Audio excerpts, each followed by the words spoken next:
Welcome to Tritiyo Matra. Bangladesh has struggled with issues of systematic corruption and lack of good governance for a very long time. Bangladesh ranks 168 out of 190 countries in the World Bank Doing Business 2020 report. Now, with increasingly volatile global supply chains, fears of impending global recession, rising external debts, and falling foreign reserves, the immediate future of Bangladesh's economy can be called into a question. Joining us today to discuss the economy, governance, and democratic space in Bangladesh, to my left, Dr. Asif Shahan, Associate Professor of Development Studies at the Dhaka University. Next to him, Mr. John Morrell, Regional Director for the Asia and the Pacific at the Center for International Private Enterprise CIPE headquarters in Washington, D.C., USA. And next to him, Mr. Nurul Kabir, Editor, New Age. Welcome to Tritiyo Matra. Let me start with this. What is meant by good governance, and what are the pitfalls nations face if good governance is not maintained? Mr. Nurul Kabir. Oh, thank you. In the first place, to be polite, that I really don't understand good governance. Okay. What I understand is democratic governance, the basis of which is elections. A government is supposed to be elected by the people. The government has to have the accountability. A government has to have the transparent transactions of business, so legal, political, and financial. If you go by those definitions, I must say, with a lot of shame, of course, that my country is not a democracy, and without democracy, a country cannot have what you call good governance.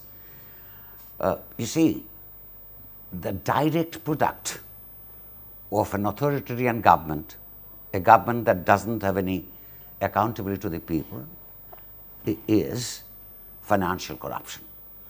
Authoritarianism and financial corruption is directly related to each other.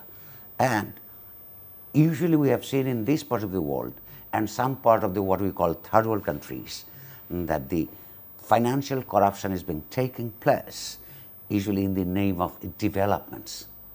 And when we talk about development, and depends on how we define it. For example, only in June this year, our Prime Minister has publicly said that she wonders as to why some people like us cannot see the lot of developments that has taken place in this country. We used to say that of course there are developments taking place, but what is the objectives of this development?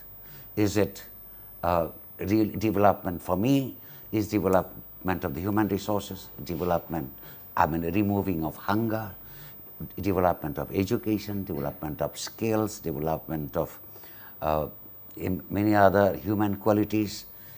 And of course, that has to be taken place based on equality. So now, before I point out to the level of inequalities that we have been exposed to, let me rather put forward the funny question.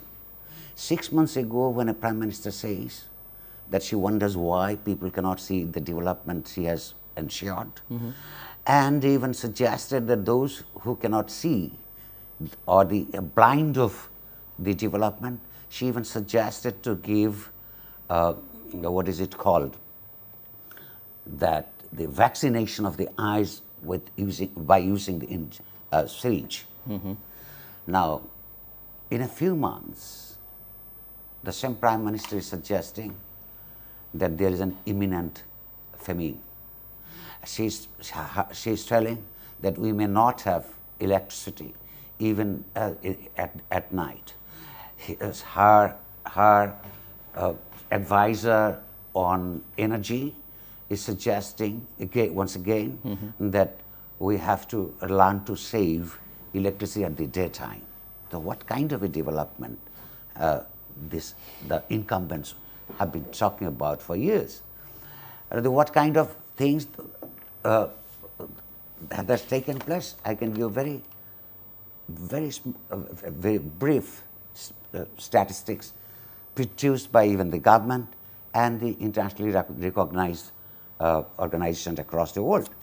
Say, our commerce minister, only in the first week of June, he said, in a parliament, made a public statement telling that he doesn't say that all the 16 crore people of this country has become rich, or they are lost, they have adequate buying capacity. But he says 3 crore are still below the poverty line, but at the same time spending power of 4 to 5 crore people has reached that of the Westerners and the Europeans. In the first place, the whole model of development, that 4 to 5 crores of people have attained the purchasing capacity of the middle class people in the West, particularly in Europe, and at the same time he is telling people without shame that 3 crore people still lives below the poverty line. And how these 4 to 5 crore people gain that, if it is at all true, gain that capacity? That's very simple, because approach of inequality in the development paradigm. Say, what is the real picture? He is talking about the below the poverty line and what kind of poverty that they are in.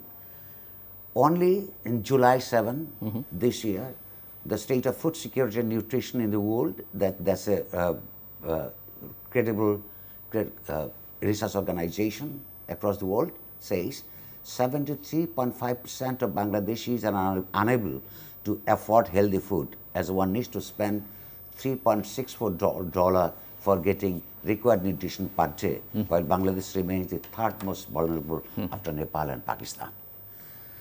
And if you talk about the development projects, I said there is no accountability, political accountability, and in the name of developments, there are corruptions. Just as, let me give you a simple example. Government has given as much as Dhaka 90,000 crore as capacity charge without getting a watt of electricity to the private sector rental power plants between 2011 and 2012 financial year. Of that amount, a total of 60,000 crore went to the pockets of only 12 companies. So anyone having a little common sense can understand where does the money go in the name of development, and why some people have attained the capacity, purchasing capacity of living a life of middle class people in Europe, and why 3.7% crore people even cannot, 73% of the people cannot have even a compromised diet. At the same time, you are spending so much of money for electricity production, and you are telling me that we may have to stop using electricity in daytime. At the daylight. So these are the big. So why it has been possible for them to continue? This once again politics and governance comes, because they have not allowed, or they have been successful to oppress opposition, dissenting views. So if there is no check and balance, if there is no resistance from the societal level, at the societal level, you will be able to run an authoritarian regime, indulge in corruption, and make the people suffer. John, what's your take on my first question? Well, simply put, good governance, there are a lot of different, there are expansive definitions, there are minimalist definitions. Simply put, good governance means that the government is responsive, it's effective, and it's accountable. And one of the pitfalls when nations lack well-functioning, properly functioning public institutions, one of the pitfalls is economic. There's overwhelming the literature is overwhelming of the linkage between well-functioning public institutions and economic development. In the absence of well-functioning public institutions, in the absence of good governance, growth is possible, rapid growth is possible, but rapid reversals tend to be quite common as well. Look at Latin America. Economies large and small are experiencing this, and they've experienced it for quite some time. So in the absence of good governance, in the absence of properly functioning public institutions, sustained and inclusive economic development is almost impossible to achieve. And an example of this, look at Hong Kong today, right now. Hong Kong passed, or I should say, Hong Kong had imposed on it by Beijing something called the National Security Law, which basically makes the Hong Kong legal system simply an extension of the PRC. And the data is becoming increasingly clear that Hong Kong is becoming a less attractive destination for foreign direct investment as a result. Dr. Asif, Shahan, in your opinion, what is the state of governance in Bangladesh? Well, I think we have started that discussion. I mean, when we're talking about governance, just to sort of go back a little bit, that when we're talking about the state of governance, and it's important to understand that again, going back to your first question, that how we are defining governance from this perspective. The problem with the term governance is it is everywhere. You can use this word to anything. You can use this word with nutrition. You can say that word nutrition governance. You can use it with the environment, and you can say environment governance. That's the problem with the when we're expanding the term to a large extent. But roughly speaking, there are three different ways we can talk about governance. And at the economic sector, when we are talking about regulatory quality, regulatory control, and those kind of things which are actually sort of producing growth or affecting growth, that's one aspect of governance we are talking about. On the administration side, when we talk about collaboration and collaborative way of working, that's one aspect of government. But I think the focus of our today's discussion is from mostly on the political perspective, that when we talk about governance and what Mr. Kabir has talked about, the democratic governance. There are two things here. First of all, when we are talking about democratic governance, what it essentially means is that there must be an agreement among the political parties or political elites within a country about political settlement. Well, we can talk about political settlement, or we can talk about an equilibrium that has been established about the functions, roles and functions of the institutions. There must be commitment that the political parties are actually trying to build those institutions like parliament, like judiciary, like in different institutions of accountability like Anti-Corruption Commission, Human Rights Commission, Information Commission. You are allowing those institutions a certain level of independence and autonomy so that they can actually check the power of the executive. That sort of agreement has to be there. And also there has to be an agreement that, well, there will be regular alternation of power, that you will have election which will allow people to have their voices. And at the same time, at the deeper level, there has to be some sort of respect and understanding about the democratic norms and values among the parties, because without that norms and values, it is not necessarily be able to come to an agreement about the political system. So if we consider it from that perspective, from that democratic governance perspective, then we have to say the state of governance is not necessarily looking that well. To some extent, we have some problem with the overall democratic governance from the transition to democracy in 1991 in terms of our respect for democratic norms and values. And at the same time, over the last 18 years, up to 2008, there was not necessarily an agreement among the political parties that how can we rebuild or build the democratic institutions. We have not necessarily tried to strengthen the parliament. We have not necessarily tried to strengthen the Anti-Corruption Commission and others, which has created the trouble that we are facing today. The reason I'm saying that, we only have one thing at that stage. That was that we are having election after every 5 years, which is allowing an alternation of power.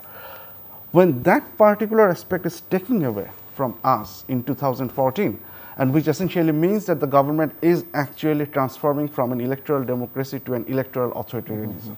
So that transformation is all when it is happening. So we are now in a situation we don't necessarily have any mechanism available to let the people have their voice. The responsiveness is gone, and at the same time we are working within a political environment where the political institutions are not necessarily strong to check the executive, which is what Mr. Kabir is saying, that is allowing the corruption to grow. And since we are talking about measuring governance, World Bank has actually used since 1998 6 indicators to measure good governance. When we talk about those indicators, there is political stability and violence is there, voice and accountability is there, regulatory quality is there, control on corruption is there, government effectiveness is there. Now, if you just look into Bangladesh's score within these indicators, it is very clear that in all of those 6 indicators, except for probably one, the country's governance is deteriorating. It has been deteriorating since 1998, that's a given, but after 2008 and 2009, and more specifically after 2014, those score has significantly declined. In terms of voice and accountability, we are not necessarily where we were in 1998. In terms of control and corruption, we are not there.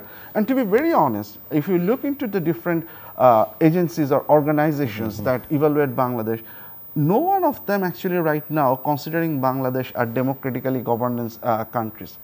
VDEM, Varieties of Democracy, now considers Bangladesh an electoral authoritarianism. It shows that authoritarian tendency is going on. Polity4 is no longer considers Bangladesh as an anocracy. It has become an autocracy according to them. Freedom House is no longer considering Bangladesh a free country. So that particular assessment by international organizations is there. What is doing here? When the framework of the governing system changes, the democratic governance decline and you have an authoritarian government, the authoritarian government needs to maintain a winning coalition, a coalition member. It's loyalist, and those loyalists are not necessarily party loyalists or ideological loyalists. Those loyalist support you need to buy, and in order to buy the support, you need to engage in corruption because you need to divert resources to them, and that is why the whole economic system become unsustainable because as long as because you can survive as long as you can continue corruption. When that stops, the whole system collapses, and that is the current danger probably we are facing. Okay. Mr. John Morrell, is there any correlation between healthy democracy and good governance? Oh yes, as my good friend was just saying, it is a real thing for a country to be an electoral authoritarianism, because democracy is more than elections. How a government governs in between elections oftentimes matters even more than the ability of citizens to cast a vote. And there's actual polling data from countries all over the world demonstrating this, that in the absence of sustained economic development, in the presence of rampant corruption, in the absence of real economic opportunity, support for democracy falls. Even when countries are still able to go to a ballot and go to the ballot box and cast their vote, because democracy is more than just elections. Countries, again, all over the world, all over Asia, all over the Middle East demonstrate this. Most countries in the world conduct elections. The number of countries that don't conduct elections at all, really you can count on your fingers now. Even countries that are nakedly authoritarian, they are nakedly dictatorships. They still conduct elections in some form or another. And so, like as I was saying earlier, in the absence of good governance, in the absence of well-functioning institutions, and it's intuitive. If you put yourself in the, all of us are citizens of our respective countries. I'm a foreigner, I'm a guest in Bangladesh. But if my government, if my democratically elected government isn't delivering results for me, I don't have a good job, I don't have the prospect of a good job, I'm inundated with corruption, I can't renew my passport, I can't get power hooked up to my home, I can't renew my business license without paying bribes left and right. Of what use is democracy? And so it's critical, therefore, for democracy to deliver. Democracy has to deliver results. It has to make an impact on people's lives. Because again, in the absence of it, of what use is democracy, the tangible result that these democratic governments need to provide, again, is responsive, effective, and accountable governance. government actions need to be transparent, decision-making is participatory, and quality public services are provided. When democratically elected governments deliver in that way, support for democracy rises. Mr. Nurul Kabir, Bangladesh's current state of democracy can be described, as you mentioned earlier, as a dominant executive wing operating with limitless power, combined with inefficient and inept judicial and legislative wings that are not allowed to operate independently. In such a scenario, is it even possible to ensure inclusive good governance, according to your just governance and representative of the people's will? Or do more fundamental problems of democracy need to be addressed before we can fix issues of governance? Thank you. This is the most important point that you have asked, and the whole, thinking sections of the people needs to ponder over this quite a very important, nationally important question. Number one, now, without democracy, we cannot solve these problems. But the question is, how to do away with the autocratic system, autocratic governance inherent in the constitutional process. For example, Bangladesh Constitution allows one single person to become the Prime Minister, meaning the chief of the executive wing of the state, becomes to head the legislature, the parliament, and at the same time, the chief of the ruling party. Now, if a constitution of the state allows a person to concentrate all these powers in one hand, no matter he or she is an angel or not, one has to be behaving like an autocrat. So, question is, the fundamental question is, we have to have genuine constitutional reforms. For example, that whether judiciary can function under such a system. If one person can control the executive and the legislature and the ruling party, the whole scenario is intimidating for other branches of the state. And they can easily control, even not in saying anything in so many words. The judiciary, and you know that we have an additional problem that we have always, or for decades together, the appointment of judges are being done on considering the partisan loyalty of the past. Okay. Now, given the present situations, many people are saying that, well, the number, the incumbents' days are numbered. Even if these incumbents go and another set comes in, we cannot resolve our problem until and unless we do have some genuine constitutional reforms, administrative reforms, and legal reforms. So that's the most challenging issue in front of us today. Say the kind of media regime that we have, for example, side by side with the judiciary. If you do not have a media regime under which people can duly express their dissent, or people can really put forward their different views of development, and with an authoritarian government in power, you cannot just proceed. A nation cannot grow. For example, the kind of policies that the government has been pursuing for the 3 terms, despite all odds, some people in this country have criticized and put forward alternative views that this should be the development model and this should not be the development model. But an authoritarian government hardly hits to the views of the opponents. Yep. But and here comes the question of accountability. We have to force the electorate. The electorate has to force the elected people to listen to the people and follow, and at least, we are not talking about socialism or something. We are talking about the birth promises that Bangladesh has 50 years ago, that we have to have society of equality, of justice, of dignity of the people. But this way we have been, the state has been run, we are drifting away every day from that back promises. So the fundamental issue today is what is going to happen, even this authoritarian regime goes, and with all these laws and systems and traditions, say another set of people comes in. So this is time for the civil society to think about that. Dr. Asif Shahan, what are the main challenges that Bangladesh is facing currently regarding the governance?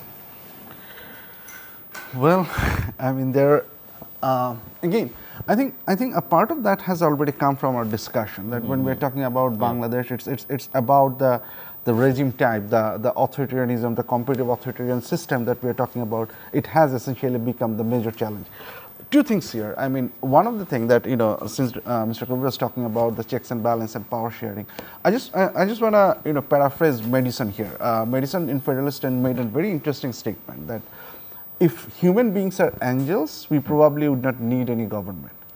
If government were, if government were made of angels, we probably would not have need any check and balance or power sharing system. But this is the thing. Neither human beings are angels, nor the government is actually made of angels. So we need that power sharing, and this is where democracy works better. This is where you can actually build the institutions that can create those check and balances that can ensure that power sharing is there. And this is the basic problem or basic limitation of authoritarianism. Now, it's important to understand that throughout the world, the way that authoritarianism is actually flourishing is actually it's something new. New in the sense is, in the past we have seen the authoritarian governments have come through armed forces. Sometimes there were a coup or something like that, and that has. But today's world, in most of the countries is where this authoritarianism is taking place, it is happening through democratically elected government. The government that once came into power, elected by people and decided to sort of do something. It has happened in Turkey, it has happened in Bangladesh, and it has happened in Hungary and a lot of other countries. This is how things are happening. And this is the thing. And the thing is, when this happens, these governments have what the several scholars have pointed out. They use a certain strategy. At one point, the first strategy is they try to weaken the institution or the rules of the game that we are talking about. This is where judiciary gets attacked, the press and free media gets attacked, the institutions. Not only are they actually getting attacked, these institutions are becoming weapons of the government to punish the opposition. So it's just not only simply that you are taking a control of the, let's say, law enforcement agencies, you are using those agencies to punish the opposition. So that's kind of something that is happening. The second thing they do, they significantly weaken and what we say, they shrink the civic space. The political space available for the civil society organizations, the political space available for the NGOs and others who actually try to promote democracy, that is evaporated. And if you look into Bangladesh, we have the Foreign Donation Control Act in 2016, we have Digital Security Act in 2018, we have a different means to make sure that, well, there is some kind of a strategic and silencing. 3 more laws are coming. Yeah, 3 more laws are coming. And the thing is, the interesting thing is, you are actually doing it by book. You have a parliament, you are having laws, you are doing that, and this is how the government works, and this is what the problem is. The third thing then they do is basically they coerce, and this coercion is something that is important because that actually do that. So this authoritarian system, its continuation, which is creating a problem in the voice and accountability thing, which is essentially affecting responsiveness, because if you are not necessarily accountable to the people, you don't have any incentive to listen to what people are requiring. So your focus is somewhere else, you are doing something else, and this is where we hear about kleptocracy, we hear about capital flight, we hear about sort of taking cash to other countries, those kind of things are happening, and that's part of that process. So this regime system is continuous, and within these rules, then, well, yes, this is the biggest challenge that we see. John, ideally, it is in the state's best interest to tackle corruption in the economy. But if the rulers of a hypothetical state were alleged to be directly involved in corruption for purely self-gain, how can any progress be made? As my good friend was just saying, you know, the rule of law means that a government assumes power based on law. They win an election based on law. They assume office based on law. They are bound by the law as they govern. But is sadly increasingly common. You mentioned Hungary, Bangladesh, but it's also Venezuela, Cambodia. The list, unfortunately, is very, very long of countries, governments that don't exercise rule of law. It's rule by law, where the law isn't the basis of the government's legitimacy. The law is a tool that the government uses to maintain and sustain its own power. And on the issue of when a government is corrupt, how can progress really be realistic in the fight against corruption? You know that old expression, trust but verify? Well, skip the trust. Just verify. It's one of the most critical roles that the business community, that civil society, that media, opposition, political parties can play. Because many governments, maybe even most governments around the world, haven't really earned the trust of their people. And so it's necessary to verify how the government is spending money. Is the government spending money in ways that it said it would spend money? Is the government spending money in ways that enrich themselves? You know, there's a view, especially in emerging markets. You know what? You hear people say it. Well, that's the government's money. You know, so some of it went missing. There's shenanigans with the budget, but you know what? That's the government's money. But one of the principles of a democracy is that the government's money is your money. You pay taxes, and therefore you should expect a return on those taxes. In countries I mentioned earlier, China, I'm not saying this to cast aspersions, it's simply a statement of fact. China, Burma, Venezuela, Cuba, Zimbabwe, unfortunately Russia, the list is long.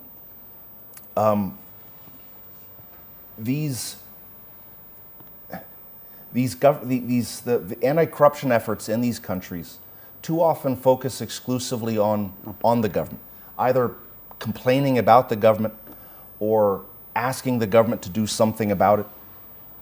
Whereas the most exciting work in the field of anti-corruption is focused on the private sector. Because in the paying of a bribe, any corrupt transaction, just like any other transaction, there is a demand side, the side that's accepting the bribe, that's demanding the bribe. But there's also the side that's paying the bribe, that is supplying the bribe. Exciting work is being done with companies, to work with companies to create sound corporate governance structures, internal corporate compliance structures that simply make it more difficult for employees, for vendors, for directors to engage in bribery and get away with it. Because ultimately, corruption is the result of a cost-benefit analysis like any other human behavior, whether or not to engage in bribery, whether or not to demand a bribe or pay a bribe. And this is thoroughly documented empirically. If the expected return on bribery is high and the odds of getting caught are low, you're much more likely to see that happen. Whereas if the expected return is low and the odds of getting caught are high, it's much less likely that corruption will take place. And ultimately, why this is so important for a country, a large emerging market like Bangladesh. You know, with all of the supply chain disruptions around the world is becoming a more competitive place. There are more and more opportunities in supply chains, in global supply chains, for countries like Bangladesh that weren't viable options before because all the opportunities went to China. If a country like Bangladesh can change its international reputation, its brand. You know, the brand of Bangladesh right now is one where the economy is doing well. And after all, Bangladesh now has a higher GDP per capita than either India or Pakistan. But the brand, again, the international brand of Bangladesh is also one where the country's moving in the wrong direction in terms of democracy and human rights. This makes it harder for Bangladesh to compete and win in the global marketplace. The upcoming election is a fantastic opportunity for Bangladesh to reintroduce its democracy to the world, which would help Bangladesh, again, compete and win in an increasingly competitive global marketplace. Mr. Nurul Kabir, what role can the media, civil society organization, and the private sector play in ensuring good governance in our nation? Well, the picture is very clear. I would just humbly disagree with 2 points made here by my other colleagues. One is, as Mr. Sahab said while giving examples of how across the world or some part of the world authoritarianism is produced through elections. Bangladesh, even this regime, was not a properly elected regime. So they're calling it or claiming to win elections. I mean the ruling parties, but as we have seen in the 2014 and 2018, there was no election as such. Second is that the Bangladesh brand that my friend has said that the economy is doing well.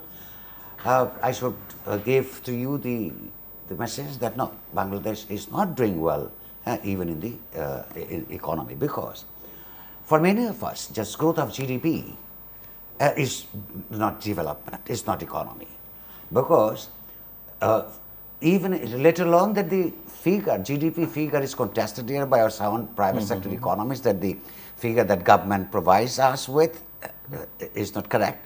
Even if we accept that the GDP is growth rate is good, but the kind of growth that helps concentrate most of money in a few hands and rest of the people have very little to gain from the growth of the national economy, this is not sustainable. We have seen many cases, the recent scene in Sri Lanka. So, as you said that what should the politically thinking or independent thinking people should do to take this country out of the danger that it has been exposed to, thanks to the ruling class, which is in fact is a lumpen class. They neither adhere to the concept of democracy nor any egalitarian economic values. They just understand authoritarianism, plundering of money and plundering of public money, and then laundering them in the in distant places. To combat them, we have to have a clear picture that without a coalition of authoritarian politicians, sections of the unscrupulous business, and unscrupulous sections of bureaucracy, without the chain, is a simple complex chain, simple as well as complex, needs to be broken for the sake of the millions of people.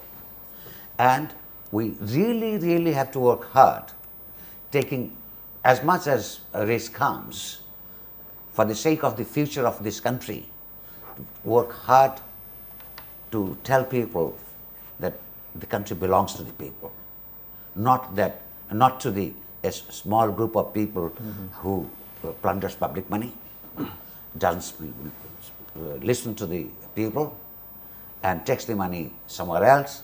Another regime comes, spends some months abroad, have undergone negotiations with the new incumbents, come back, and the cycle continues.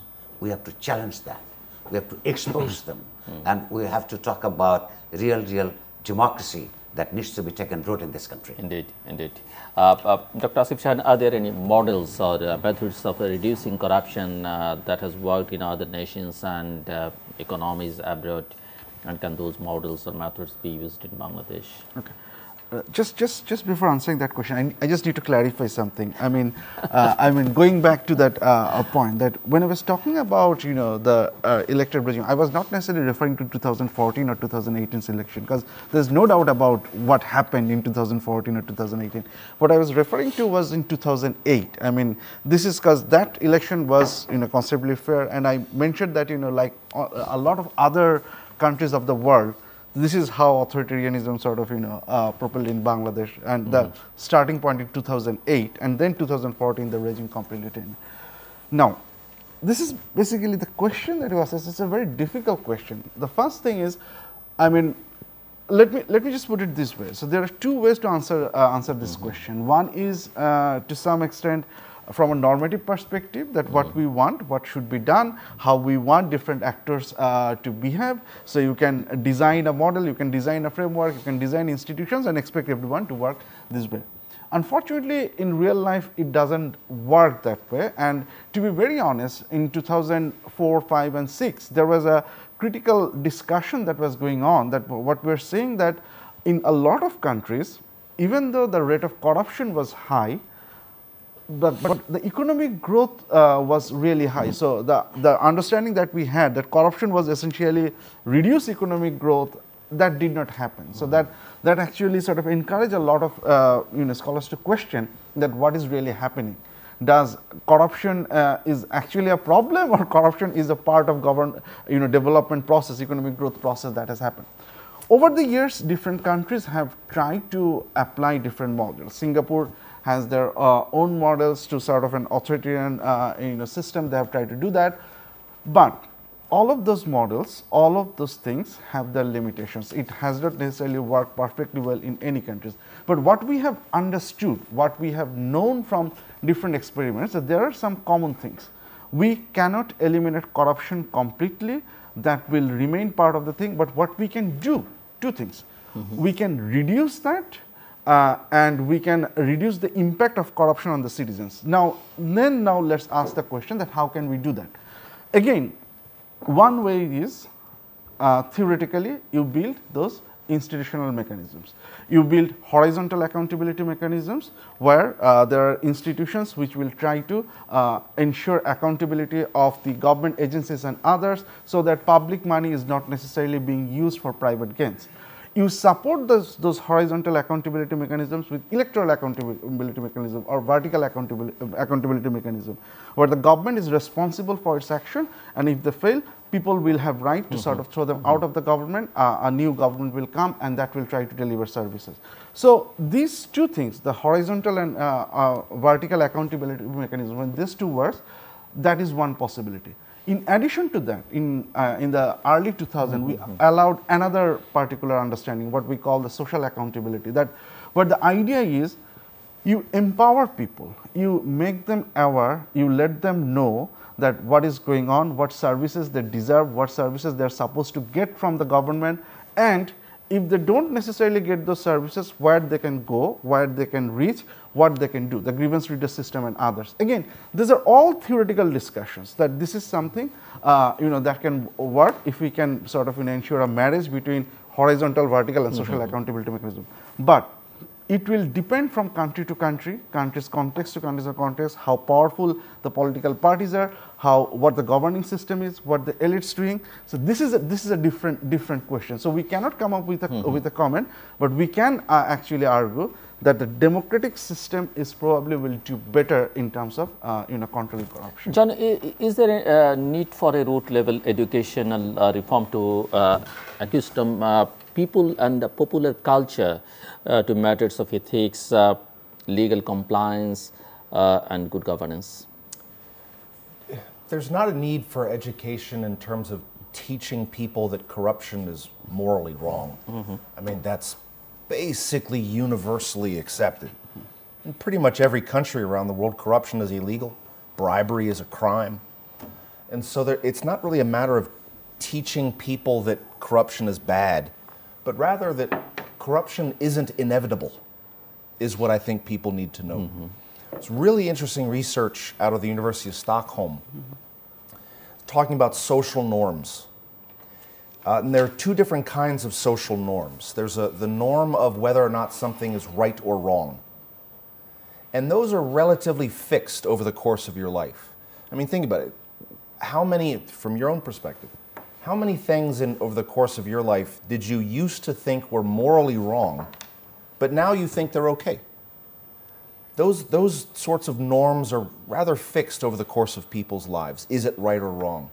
The other type of norm is it common? And that view can change. And what the research out of the University of Stockholm has shown is, if someone believes that an illicit behavior is unavoidable, everyone does it. You can't do business in country X unless you play the game, that there's just no way to avoid it. Someone is more likely by a factor of 4 to engage in that behavior.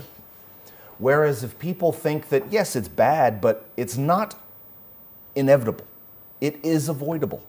There's a way of doing business without engaging in that. There's a way of living your life without engaging in that. You are far less likely by a factor of 4 to engage in that behavior.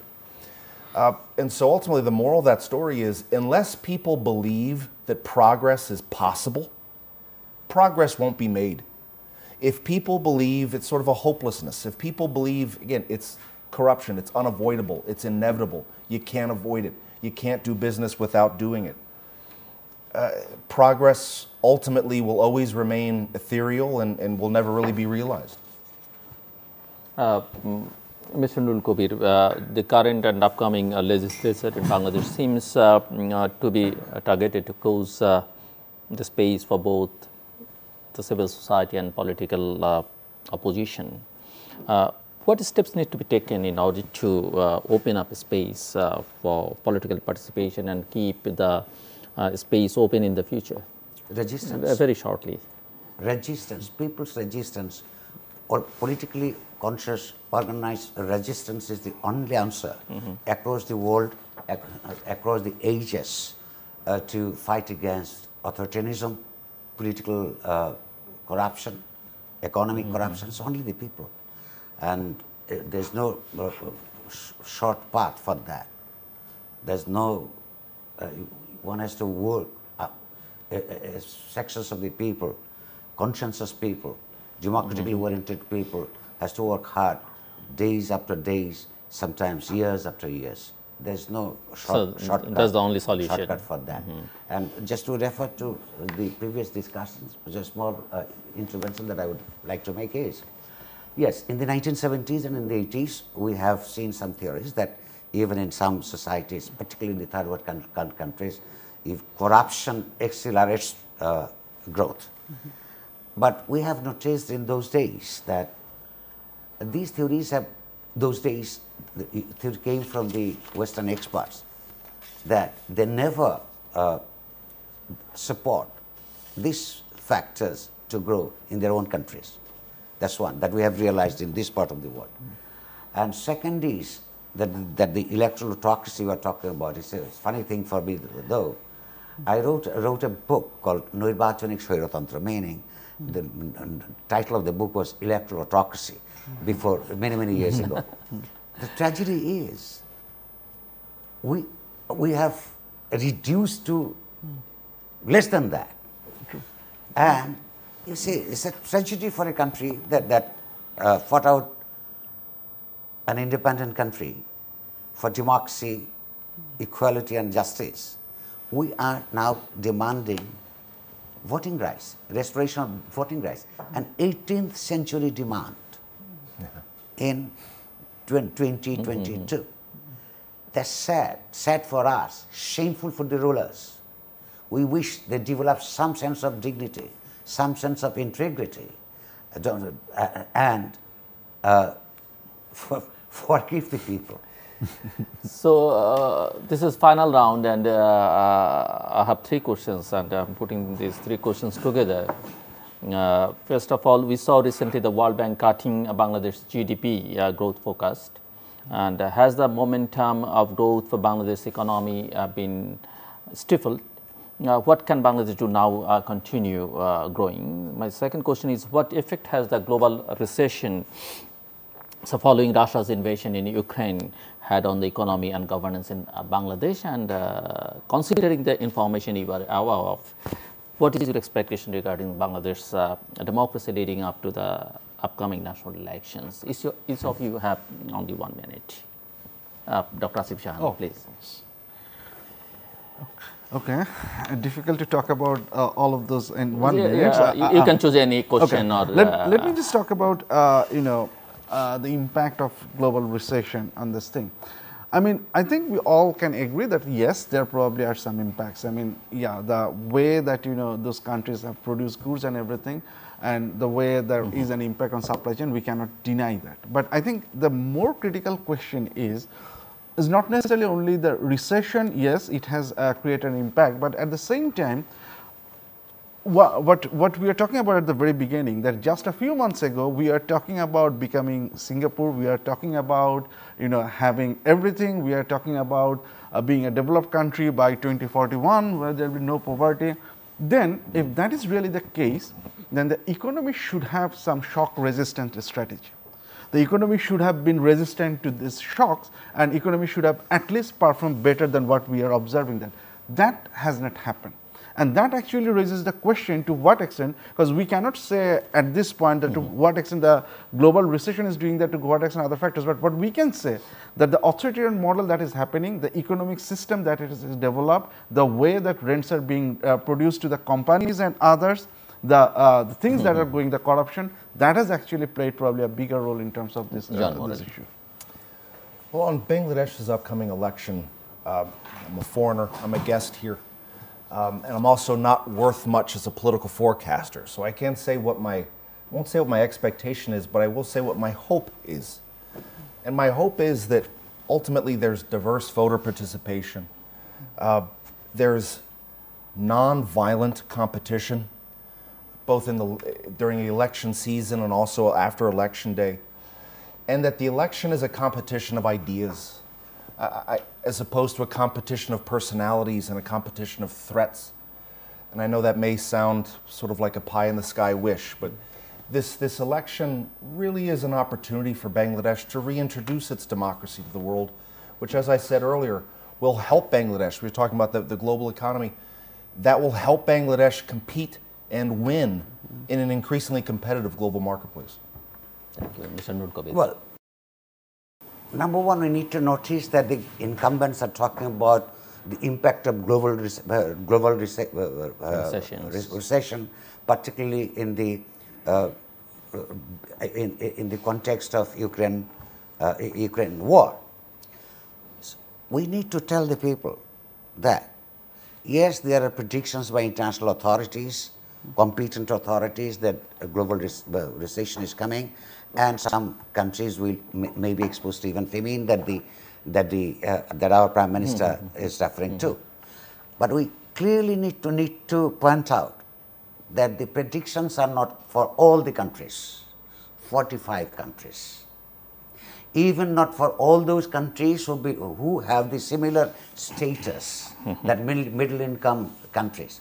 So that Bangladesh has been exposed to the threat is because of authoritarianism, corruption, and money laundering by the ruling class. This has become a so-called democracy of the plunderers, by the plunderers, for the plunderers. We need to restore the idea at the thought level and try to implement them, that the democracy has to be of the people, by the people, and for the people, and that whether an election will really take place on a scheduled time, I don't know, because politics is getting very complex.